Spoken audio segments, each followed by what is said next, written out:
Bhagavate Vasudevaya. Om Namo Bhagavate Vasudevaya. Om Namo Bhagavate Vasudevaya.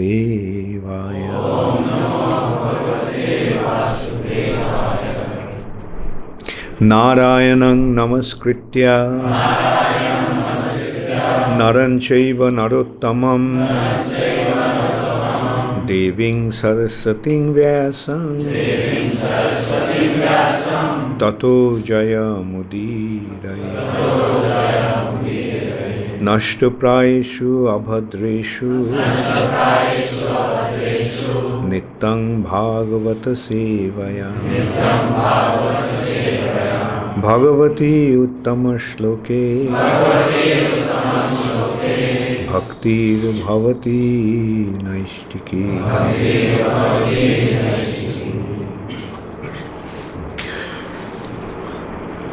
Srimad Bhagavatam, 5th Canto, Chapter 15, The Descendants of King Priyavrata. I was just saying, text 2 has been written on the board, but until text 4 there is no purport.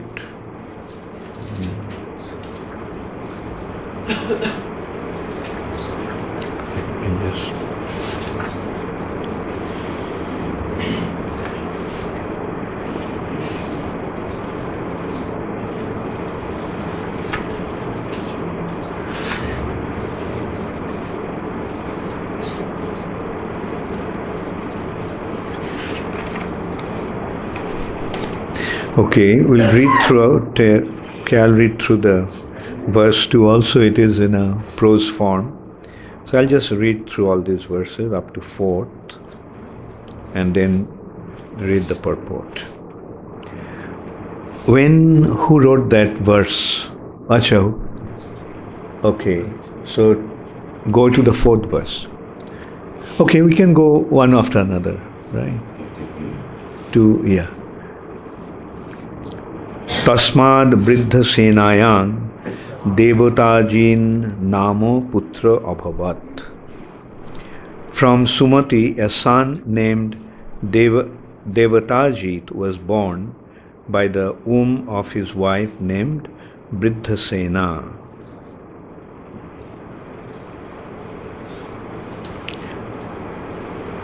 Atha Shurjang Tattanayo Devahimna Stato Dhenu Matyang Suta Parameshti Tassa Subarchalayayang Pratiha Upajata. Thereafter, in the womb of Asuri, the wife of Devatajit, a son named Devadumna was begotten. Devadumna begot in the womb of his wife Dhenumati a son named Parameshti.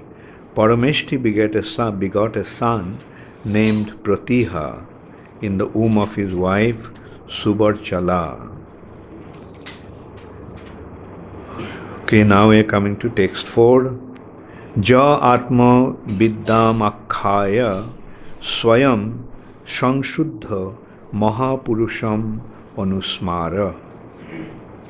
Ja who King Pratiha Atma Viddam Akkhaya, after instructing many people about self-realization, Swayam, personally, Sangshuddha, being very advanced and purified in self-realization, Mahapurusham, the Supreme Personality of Godhead, Vishnu, Anusasmara, perfectly understood and always remembered.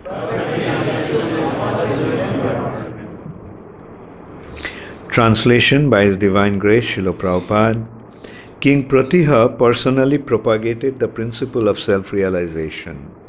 In this way, not only was he purified, but he became a great devotee of the Supreme Person, Lord Vishnu, and directly realized him. Purport by Srila Prabhupada. The word anusasmara is very significant. God consciousness is not imaginary or concocted. The devotee who is pure and advanced realizes God as he is. A devotee who is pure and advanced realizes God as he is. Maharaj Pratiha did so, and due to his direct realization of Lord Vishnu, he propagated self-realization and became a preacher. A real preacher cannot be bogus. He must first of all realize Lord Vishnu as he is. As confirmed in Bhagavad Gita, Upadekshanti te jnanam jnaninas tattvadarshinaha. One who has seen the truth can impart knowledge. The word tattvadarshi refers to one who has perfectly realized the Supreme Personality of Godhead. Such a person can become a guru and propound Vaishnava philosophy all over the world. The paragon of bona fide preachers and guru is King Pratiha.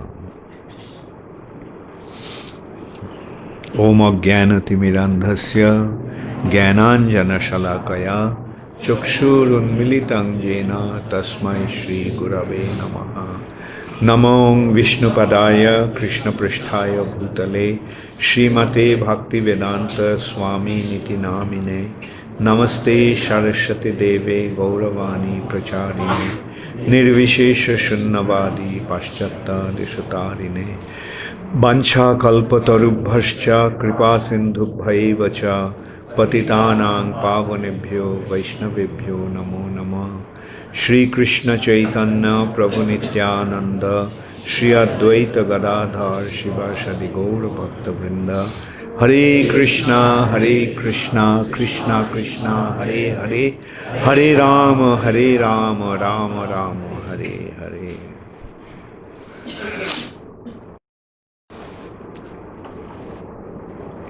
Ja Atma Vidyam Akhaya Swayam Sangsuddha Mahapurusham Anusasmara. King Pratiha personally propagated the principles of self-realization. In this way, not only was he purified, but he became a great devotee of the Supreme Personality of Godhead, Lord Vishnu, and directly realized him.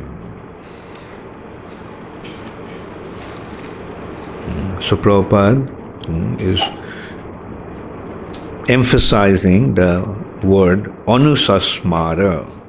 Prabhupada is saying the word anusasmara is very significant. God consciousness is not imaginary or concocted. So that is a very important thing to remember.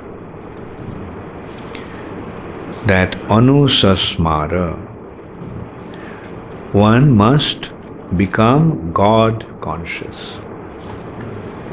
Like one should perfectly understand. The word anusasmara has been translated by Prabhupada as one who perfectly understands and always remembers who? The Supreme Personality of Godhead. Smaran. Smaran means remembrance. Anu means following. Anusasmara. Remembered. Who? The Supreme Personality of Godhead. So, and then Prabhupada is pointing out that Krishna consciousness is not an imaginary thing, as we repeat it time and time again. It is not only truth, but the absolute truth. Absolute truth means all truths are depending on that truth. Whatever is dependent on Krishna is truth. And whatever is not related to Krishna is not real, not truth. So the reality is, or truth means real. What is real? Whatever is connected to Krishna is real. Whatever is not connected to Krishna is not real. This we can consider a tree. Whatever is in the tree, whatever is connected to the tree, the leaves, branches, fruits, flowers, they all are real. But in the reflection of the tree, which is not the tree, which is not connected to the tree, is anything real there? No. Everything there is. In the reflection, everything is unreal. And so that is the simple way to understand. And sometimes I also bring out that mathematical concept of infinity. How many of you are aware of this concept of infinity? Infinity. Okay, Abhay Charan. What is infinity? Beyond counting limit. Infinity is the sign in mathematics. What is infinity? It looks like alpha, in Latin alpha. This. So what is infinity? Infinity is something, whatever is in relation to infinity is infinity. Right? What is infinity minus 25? Whatever is infinity minus 5 million? Whatever is infinity multiplied by 20 zillion? So anything in relation to infinity, whatever comes in contact with infinity becomes infinity. Like these are the simple concepts that although the mathematicians have, they know the concept but they do not know what it is. Now what is that infinity? Infinity is Krishna. Anything in relation to Krishna is spiritual. Is that clear? Anything that comes in contact becomes related to Krishna becomes spiritual. Or we can say the spiritual reality is something which is beyond material conception. Right? In the material nature, what happens? Some number plus something becomes added, increases. Something is subtracted, decreases.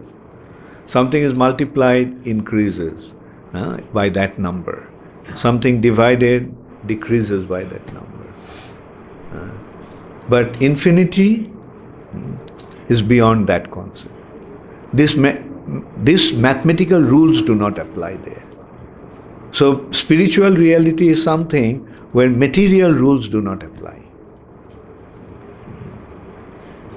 Material rules are useless there because it's another reality, another domain.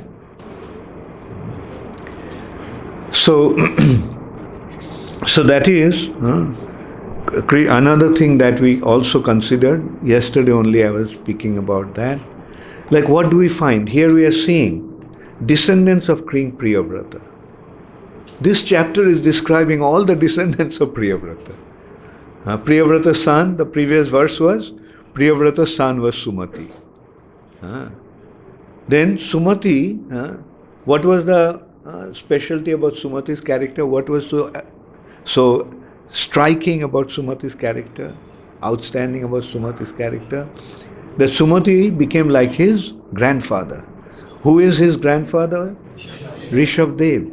What was Rishabdev like? He was an Abadhuta. So Sumati also, although he is the son of a king, although he was a king, he became an Abadhuta. Meaning, he started to behave like a madman. He left everything, and madman means he didn't have any external consciousness. His consciousness was always at the feet of Krishna, or in remembering Krishna, or in Krishna consciousness. Therefore, he didn't have any material consciousness. So, then we are in this verse is giving 4 generations after that. Sumati's son was Devatajit.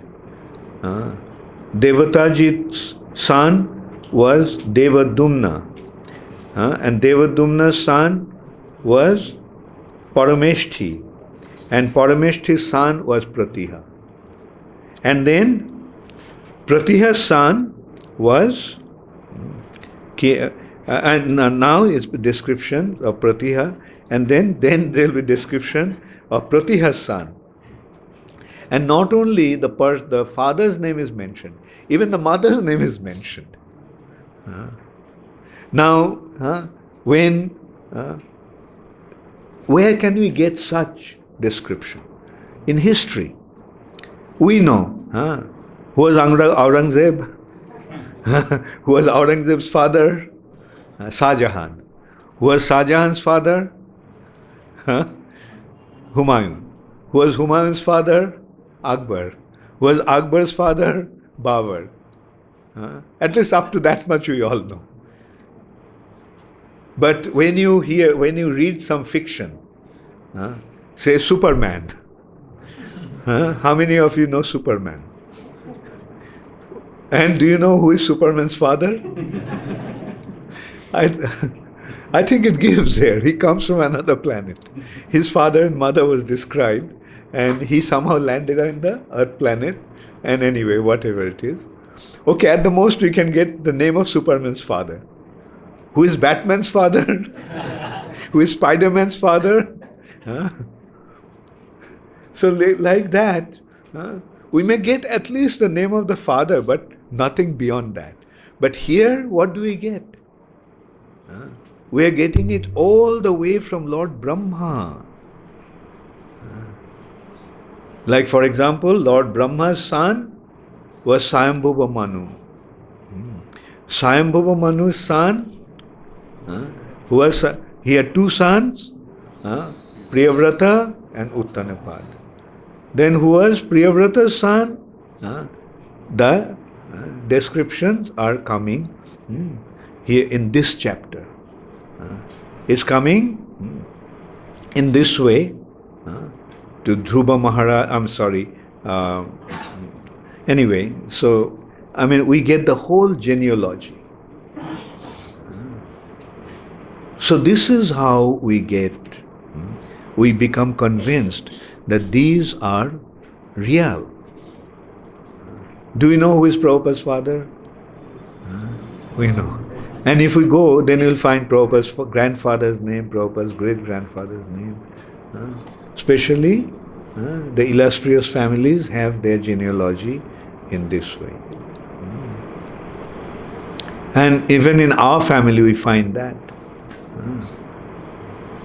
So that's why Prabhupada is pointing out that whatever has been mentioned in the scriptures are absolute truth. They are dealing with absolute truth. No fictitious concepts here. And then Prabhupada is pointing out Pratiha's character. What was Pratiha? Obviously he was the son of a king. So he became the king. The eldest son always becomes the successor to the throne. But what happened to Pratiha? Pratiha also was a devotee of the Lord. And that was the outstanding characteristics of those kings. They are not ordinary kings, they are Rajarshis. They are actually sages at heart, but assuming the role of a king. Acting as a king, but they are sages. Sages means, who is a sage? Person with long hair and matted hair and long beard, that is the sign of a sage. What's the sign of a sage? What's the sign of a Mahatma? A devotee of the Lord. Like Yudhishthir Maharaj, another Rajarshi. Imam Rajarshayo Bidu. In Bhagavad Gita, Krishna is saying that this knowledge was flowing in the line of Rajarshis. One Rajarshi to the other Rajarshi, his son. His son to his son. In this way, through the Rajarshis, the knowledge was flowing. But when there is no Rajarshi, Sakalene mahata yoga nashta paramata. Then the line was that knowledge, the line of disciplic succession was broken. So, the first thing that we understand that those days, all the kings were saintly kings, Rajarshis. And so here we are seeing the wonderful characteristic of King Pratiha. Pratiha was, he personally propagated the principle of self-realization. What is the principle of self-realization? What is the principle of self-realization? Principle of self-realization is Krishna consciousness, God realization. We can look at this concept of self-realization. Okay, sun is there and your back is at the sun. How will you see yourself? How will you see yourself? You'll see the shadow. Now, no matter how much you contemplate, meditate and so forth, will you ever see yourself in that shadow? Will you ever be able to see yourself through the shadow? No. But if somebody comes and shows you a mirror, then only you can see yourself. Therefore, the process of self-realization is you need that mirror. And who brings that mirror that makes you see yourself? The spiritual master. Therefore, the process of self-realization is to come across a spiritual, bona fide spiritual master who has the mirror. Because if he doesn't have the mirror, then he cannot show you your face. Seeing him, you cannot see yourself. You need the mirror.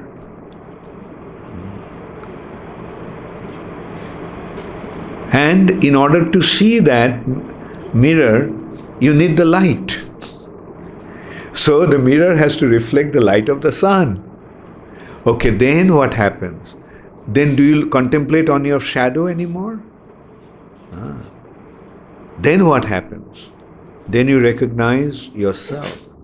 And then you turn your face from the shadow towards the sun. That's what the spiritual master does. He makes you see yourself. The process of self-realization is therefore Krishna consciousness.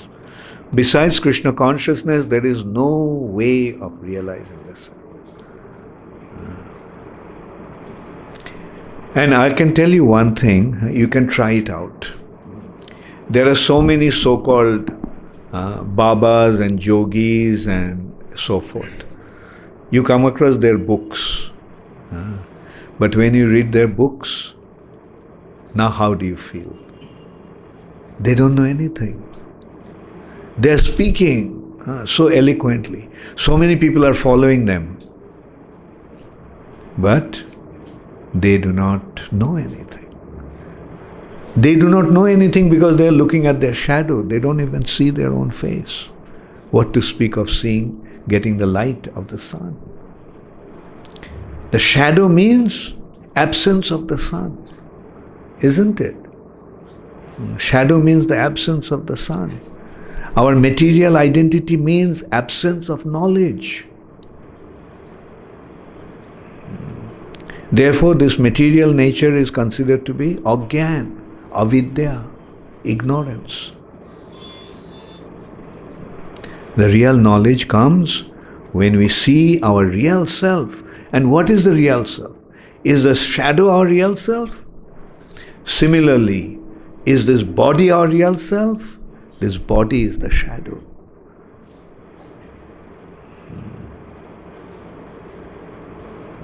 Therefore, transcending the body, we have to recognize our spiritual identity. That is the real knowledge. So King Pratiha was distributing this knowledge. He was preaching personally. He was a king and he was telling his citizens what is the way of self-realization. And the way of self-realization, as Prabhupada is saying, is Krishna consciousness. Unless you are Krishna consciousness, there is no way of knowing who you are.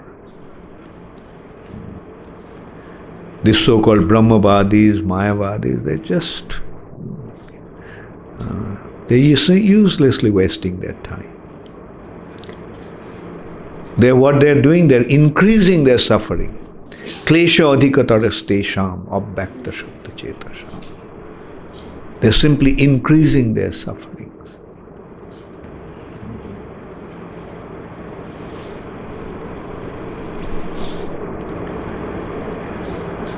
So this is how we have to see. In the light of ignorance, we have to see what real knowledge is. So this is how gradually we become situated in knowledge. Okay, this is the shadow. Should we contemplate on this shadow? Should we try to see the light through the shadow? No. The process of seeing the light is opposed to the shadow, because the shadow is the ignorance, shadow is the darkness. And the spiritual master imparts that knowledge. First knowledge. That's your shadow, your real self is someone else. See yourself, here's the mirror. And that mirror is the knowledge, informations about the soul. And then gradually you turn your face. As I was saying, like when you see the mirror, when you get the mirror, do you ever look at the shadow then? No. And then gradually you turn towards the sun. And when you're facing the sun, is there any possibility of seeing your shadow? The shadow may be casted, but you don't see it. Similarly, the material body is there, but when you become Krishna conscious, you don't really become aware of the material body because you are situated in your spiritual identity. Others may see the body, others may see the shadow. And that's why they get the misconception. Oh, you're suffering, meaning, oh, your shadow is suffering. Your shadow has disease, your shadow has this, your shadow has that. But my dear sir, my shadow is beyond my perception. I am not seeing the shadow. I am seeing the sun. You are seeing the shadow. I am not seeing the shadow. Make sense? So this is how real Krishna consciousness is. And as I was saying, like in this world, so people are wasting their time in all kinds of mundane endeavors. They don't have the knowledge. And when we come to Krishna consciousness, everything becomes so clear. Like, I'll admit myself, like I knew about the concept of infinity mathematically, but it never occurred to me what infinity actually is. After coming to Krishna consciousness, I became aware of what infinity actually is.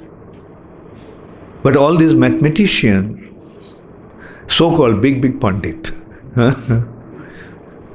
they don't know what infinity is, because they are not going to accept another reality beyond this material nature. That's their problem.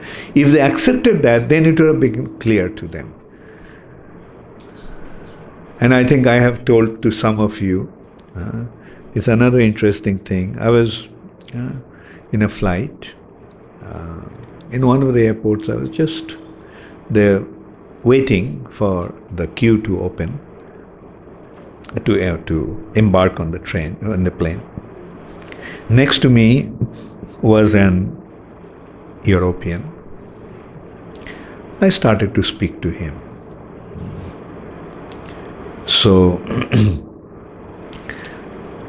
he told me he's from Switzerland and he's a scientist.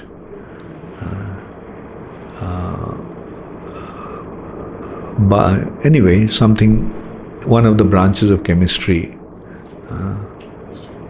biochemistry. Yeah. So biochemistry. So I just casually asked him, did it ever occur to you that? No, I asked him, what is the difference between organic and inorganic? So he gave the definition, like chemistry's definition. The organic is the substances that are generated from multiple bond of carbon. I told him, did it ever occur to you that the organic substances are coming from living sources? Organic means anything that is coming from living sources is organic. And anything that is coming from dead source is inorganic, branch of chemistry. And I mean, he couldn't understand, so I just pointed out. Look at the simplest structure of chemistry, of organic substance, methane, CH4. Like, it's simple. One carbon atom and 4 hydrogen atoms. Could you make it in the laboratory? He said, yes, we can. Then I said, why don't you produce it? Why don't you manufacture it? Because if you could produce methane, then all your gas problem would be solved. And he said it would be so expensive. So I told him that you are artificially combining 4 atoms of hydrogen with 1 atom of carbon. But it's not real. Whereas in the damp field, the dead plants are generating methane.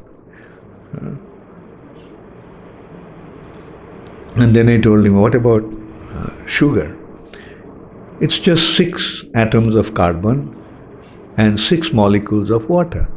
There's plenty of carbon, there's plenty of water. Why don't you make sugar? So he said, no, we can't make it. As well as the sugar cane plant is generating sugar. So, anyway, the discussion didn't go on very far, but we can see so clearly that some simple concept, anything that is coming from living source is organic. Like the weeds are rotting, methane is generated. The sugarcane plant is producing sugar. Simple, very, very simple organic structure. What to speak of the complex? And I actually went to the point that, you can't even make a simple thing like that.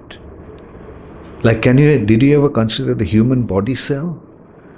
To write the formula of a human body cell, you will need a page a few miles long. It's so complex. See, because it's by coming in contact with living entity, the soul, the living entity, just normal, regular substances are transforming into such complex things like carbon and water becoming sugar, coming in contact with sugarcane plant. All simple things are becoming complex. How it is happening? Trees and plants are transforming the fruits and nuts and all that. Then we are eating it and we are absorbing those stuffs and transforming them into our body cells. So my point is, when we see things From this simple consideration of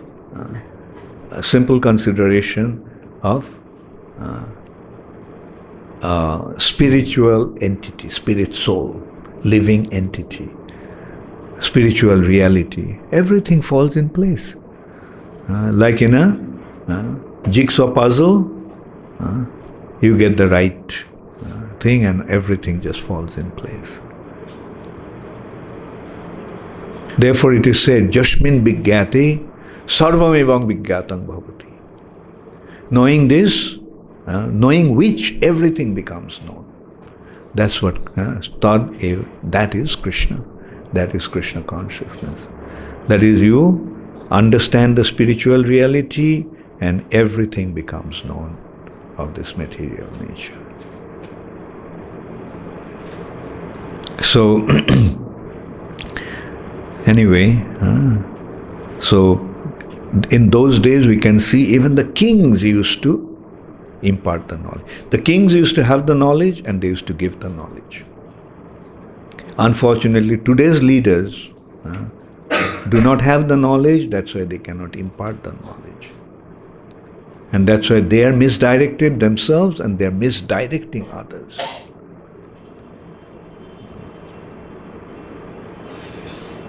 That is the problem. And Srila Prabhupada has created this wonderful institution of ISKCON to solve that problem of this world. ISKCON is here to impart this knowledge, give this knowledge to the rest of the world, and the world situation will change. Just consider if the leader of India, the Prime Minister of India was a devotee, what he would do? What would be the first thing that he would do? No meat eating, no intoxication, no illicit sex, no gambling. And if everybody in the country started to follow that, everybody would become a gentleman.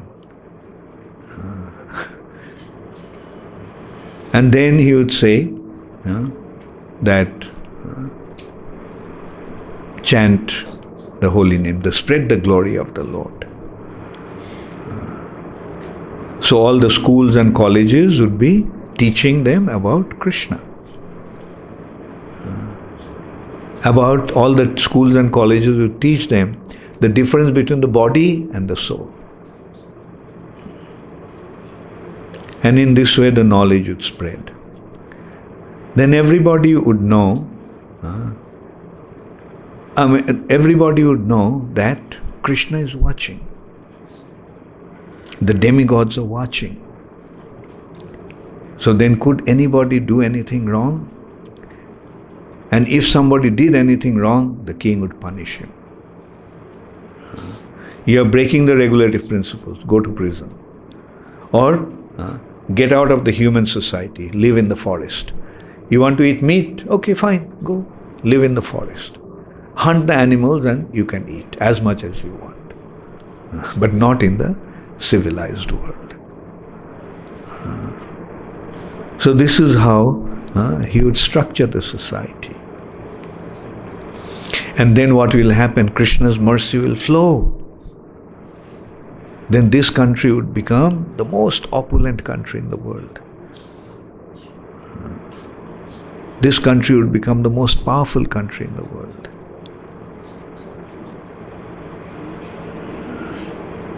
But unfortunately, democracy will not allow such a leader. Therefore, in order to have a Krishna consciousness kingdom, Krishna conscious state, democracy has to go. Democracy has to go. How it will go, I don't know. But Krishna can make the arrangement. Only thing is that we have to act on his behalf. If we sincerely start acting on his behalf, it will happen. And at least we know one thing, what we are going to do when these leaders are taking the world situation into a very critical condition. Just as it is happening in the Middle East, Syria, Iraq, and all those countries. Their terrorists have taken over. And as a result of that, everyone is running away. They're taking shelter of Europe. Here, some of the European countries like Germany, France. Then what will happen? The problem will show up in Germany, France, and other European countries.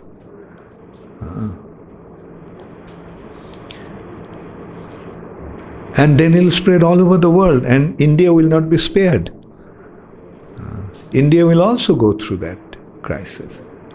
It's only a matter of time. What is happening in Syria and Iraq today, at some point in time, it will happen in India.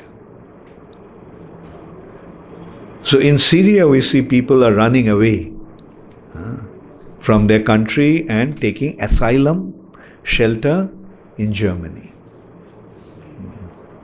And that also they are stopping. How many people they can take? And other countries on the way, they're blocking the way. Hungary said, we are not going to allow you to pass through our country. And in this way, the other different countries are blocking their way. Now, if it happens in India, where will you go? Can you go to Germany? Germany is, first of all, is too far off, too far away. And by the time it will be so saturated, they will, and as I said, like they themselves are facing the problem. The terrorists have taken over that country also. I'm just saying, I'm not trying to scare you, but I'm speaking about a possibility. So now, if it happens to India, where will you go? Pakistan? Bangladesh? Or the ocean? What's your choice? There's no way we can go anywhere. So how will you face the situation? That will be the time to follow the Juga Dharma. Harir Nama, Harir Nama, Harir Nama iva kevalam. Kalau nasteva, nasteva, nasteva gatirannatha. Makes sense? So, we'll take up Mridanga and Kartal and we will go out on the streets and we'll chant. Let the terrorists come with their guns and machine guns and everything. We leave it up to Krishna how he will deal with that situation.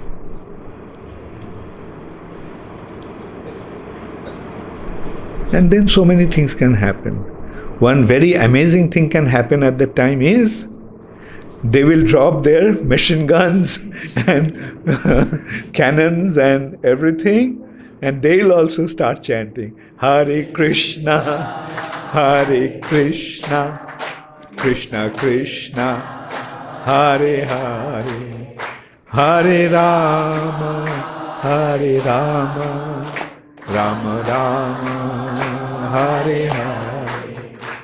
So won't it be wonderful? So let's be prepared for any possibility. Let's not remain, as they say, in a fool's paradise. Prabhupada gave the example. The goats are being slaughtered, but the other goats are happily eating the grass. Doesn't know the next is his turn. So let us not become like those foolish goats that are waiting for to be slaughtered. Let's rather recognize that this can happen, and let's prepare ourselves. And the preparation is, we have taken shelter of Krishna, there is nothing to worry about it. And Prabhupada set a very nice example about that. What example did Prabhupada set? As early as in 1944. Japan was going to bomb during the Second World War. Japan was about to bomb Calcutta, because Calcutta was the big base of the British Army. And at a time like that, what everyone was doing? Everyone was running away from Calcutta. Even Prabhupada's godbrothers were running away to Calcutta. So when they asked Srila Prabhupada what he was going to do, Prabhupada said, no, I'll stay here. I'm not going to go. What will you do here? I'll take the mridanga and kartal and go on the streets and chant Hare Krishna. If I chant Hare Krishna, then Krishna may protect. And even if Krishna doesn't protect, and if I die chanting the holy name of the Lord, I'll go back to Godhead. So that is what Prabhupada, I can see, like at every aspect of our life, Prabhupada has given the perfect example. And through that, Prabhupada pointed out, and then what happened? Due to some unknown reason, Japan decided not to bomb Calcutta. Was Calcutta bombed? No. Japan decided not to bomb Calcutta. Now, to others, the reason may be unknown. But to us, is it unknown? Or do we know? How many of you think we know the reason? Okay. Because Srila Prabhupada chanted the holy name in Sankirtana. So we have to have that faith. By reading Srimad Bhagavatam, we must generate that faith. That Krishna is there, Krishna is there, Krishna is there.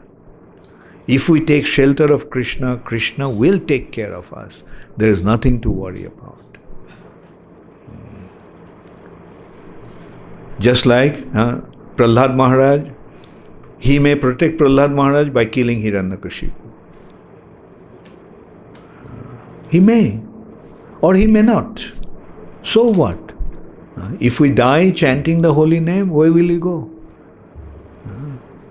So let's face that situation, be prepared to face that situation by chanting the holy name. So that is what we are here for.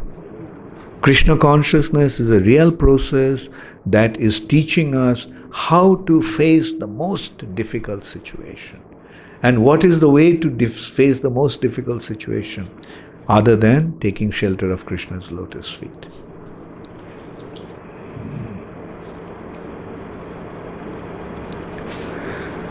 When you are in school as a child, when some bully, I don't know whether it happened to you, when some bully attacked you or did something to scare you, what did you do? Didn't you take shelter of somebody who is stronger than him? Then could the bully attack you anymore? That person who came and stood and said, look, if you act funny with him, then I will act funny with you. So he ran away. Now tell me, who is the strongest? Krishna. So let's take shelter of Krishna and let's not worry about anything else. Because we have the confidence that he will take care of us. He will protect us. He has given that assurance. Prabhupada pointed out, he made Arjun say it. Kaunteya pratijanihi name bhakta pranashyati. Why he got Arjun to say that instead of he telling it? Prabhupada pointed out, because Krishna sometimes breaks his promises.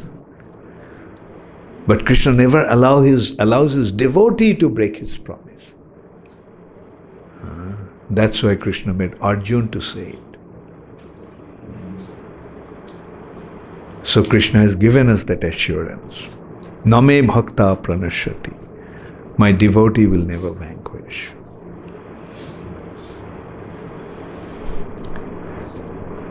Hare Krishna, all glories to Srila Prabhupada. Gaur Premanande, Hari Hari Bol. Does anybody have any question?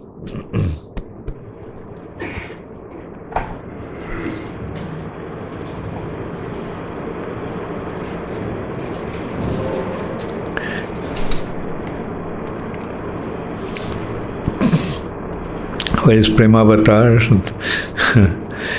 Thank you for such a wonderful scientific class. My question is, how atheistic scientists, doctors, describe soul leaving the body? Why soul leaves body sometimes, even with healthy body? Well, to begin with, they don't believe in the existence of soul. The scientists they don't believe in existence of soul. Their understanding is life came from matter. Like sometimes, somewhere, under some condition, some chemicals combined and life evolved. And then that started to evolve. First it was a unicellular living entity. From that it became multicellular. And then gradually it became a monkey. And then eventually from monkey came man. Good luck. And you know what Prabhupada's response to that was? Your forefathers may be monkeys, but my forefather is Brahma. So that's the difference. Their forefathers are monkeys, therefore their thought process is like monkeys. Yes. Does Krishna protect us, the level we have surrendered, or protect all? Yeah, well, we try our best to surrender ourselves completely and leave it up to Krishna. And Krishna will protect. Krishna will protect. He gave the assurance. If we surrender, He will protect. Right? He will protect. Whatever our level of surrender is, He will protect. And the question is whether He'll protect our body or He'll protect our soul. To protect our soul. Sometimes the body may be destroyed, but the soul will be rescued. In that respect, we can give an example. A washerman, what does he do? He takes care of your cloth. But a doctor, what does he do? He takes care of your body. Right? Sometimes, in order to take care of your body, to operate your body, he may tear open your shirt. So will you lament, oh, what kind of a doctor you are? You are tearing open my shirt. No, his business is to save the body. Therefore, even at the expense of the shirt, he's saving your body. Similarly, sometimes at the expense of our body, our soul may be saved. Yes, Archana? In the process of washing the mirror, sometimes we may see other things, like other things become revealed to us. What's that? In the process of? Watching in the mirror. Mirror. Okay. Sometimes other things appear, like some other things getting revealed to us. So how to remain focused on? When you stand in front of a mirror, do you want to see the other things in the mirror? They are surrounding. I don't know, when I put my tilak in front of my mirror, all I see is my own face.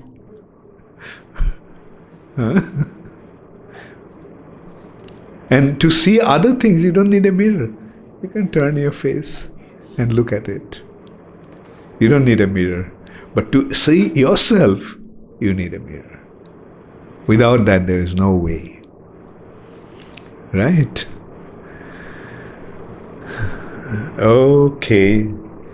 Thank you. Yes, Jonah Priya. When you were talking about infinity, and you were saying, infinity minus a certain number and then 5 million, and then I just wondered, what about infinity minus infinity? Is that zero? Infinity. Yeah.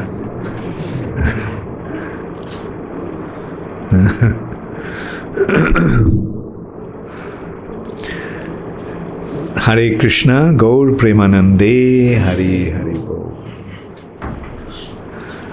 Maybe the class was so scary that nobody has any question. Did I frighten you with this class today? No. Actually, I'm preparing you for the worst. If sometimes some difficulty comes, then you'll remember that. What I'm speaking today, at the time of difficulty, you'll be able to remember and act properly. If I don't tell you, you would know how to act at that critical moment. Anyway, thank you very much. All glory is to Srila Prabhupada.